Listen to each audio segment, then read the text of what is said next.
Saviez-vous que la langue des signes a été interdite pendant 100 ans, qu'elle est officielle en France depuis 6 ans seulement? Héritage revient sur l'histoire des sourds, une pièce qui se joue à l'International Visual Theatre à Paris. Et c'est cette pièce que vous mettez en scène. Emmanuel Labouré, merci beaucoup d'être avec nous.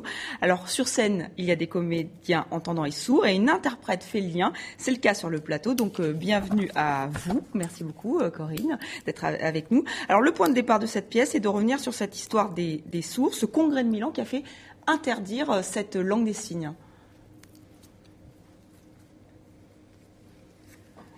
Oui, en fait, il est vrai que le thème abordé est le thème de la famille, le choix d'éducation oraliste pour un enfant sourd. Et le refus de la langue des signes dans cette famille. Donc en fait, c'est les retrouvailles de cette fratrie qui s'est séparée. Donc ça, c'est la petite histoire. Mais bien sûr, en fait, derrière, nous abordons la grande histoire.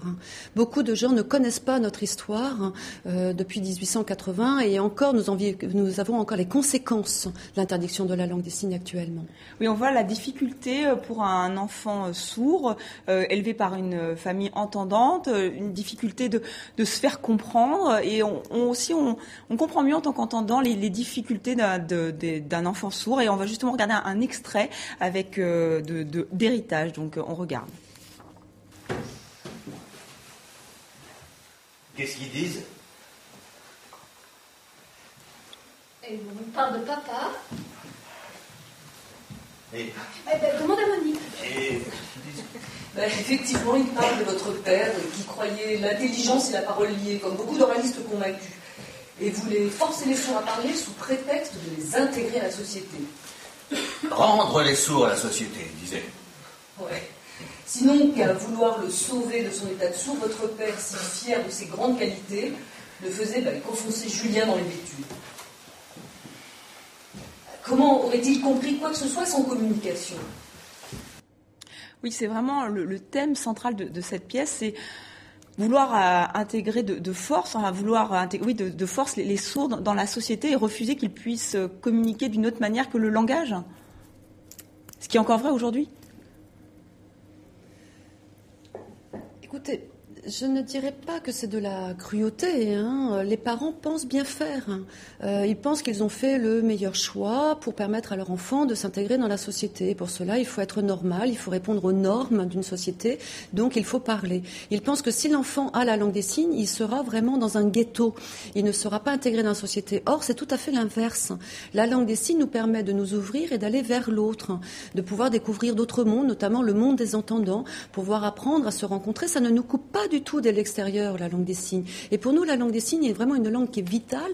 Elle nous permet de nous construire en tant qu'individus, en tant que citoyens. Et c'est ça qui est important. Et il y a un personnage très important, justement, dans la pièce, c'est l'interprète. Et parfois, là aussi, on comprend que ça peut être, perturbant pour les entendants. Et vous avez voulu montrer ça. Oui. Là, c'est vrai que c'est la première fois qu'à l'IVT, nous mettons en scène un interprète. Bon, vous savez, nous nous adressons toujours à tous les publics, sourds et entendants. Donc, ce rôle de l'interprète, c'est donc la première fois que nous travaillons au théâtre et je trouve que c'est vraiment très intéressant parce qu'en fait, là, de toute évidence, l'on voit que la communication, en fait, passe par l'intermédiaire de cet interprète. Et c'est vrai que c'est une personne, l'interprète, et en fait, c'est un pont. C'est la personne qui permet l'élaboration de la communication. Et cette interprète dans le spectacle est une amie de la famille de Julien qui est sourd. Elle sait que la situation va être vraiment très très délicate et elle vient aider avec sa compétence professionnelle. Si elle n'avait pas été présente, la communication ne se serait pas installée. Et justement, dans la mise en scène, il y a des moments où il n'y a pas de traduction. Et justement, là, les entendants, comme moi, peuvent comprendre que c'est compliqué pour les sourds d'être dans un monde entendant. On le sait, mais là, on le sent.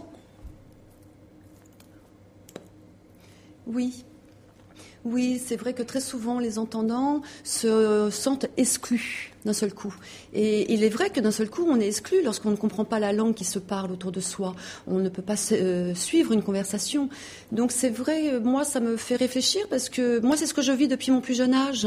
Je vis dans le monde des entendants où toutes les structures ne sont pas mises en place pour me donner toute accessibilité nécessaire. Je suis toujours obligée de me battre pour trouver ma place.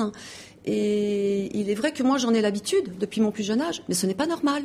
Il faudrait que cela change. En tant que citoyenne, je vote, je fais partie de la société. société au même titre que tous les autres. Donc j'ai le droit de choisir également ce qui est bon pour moi. J'ai le droit de choisir la langue des signes, une éducation bilingue, et la place de la langue des signes se doit d'être dans tous les médias, dans notre société. Et c'est vrai qu'on a toujours un regard très négatif, et j'aimerais qu'on change le regard autour de la langue des signes. Alors très brièvement, d'où l'importance de cet institut, de ce théâtre international visual théâtre. Ça peut passer par l'art, cette meilleure compréhension. Oui, c'est vrai que le théâtre, c'est un lieu où l'on peut vraiment dénoncer des situations, des faits de société. C'est vrai que c'est humain, comment pouvoir être libre, comment pouvoir se construire en tant qu'individu. Effectivement, le théâtre est un lieu privilégié pour cela. Merci beaucoup. J'invite tous nos téléspectateurs, qui sont à Paris ou qui viennent à Paris. Donc Héritage, c'est du 19 janvier au 27 février. Merci à vous d'être venus sur le plateau TV5 Monde, et merci donc à Corinne Gache d'avoir assuré la traduction. Merci à toutes les deux.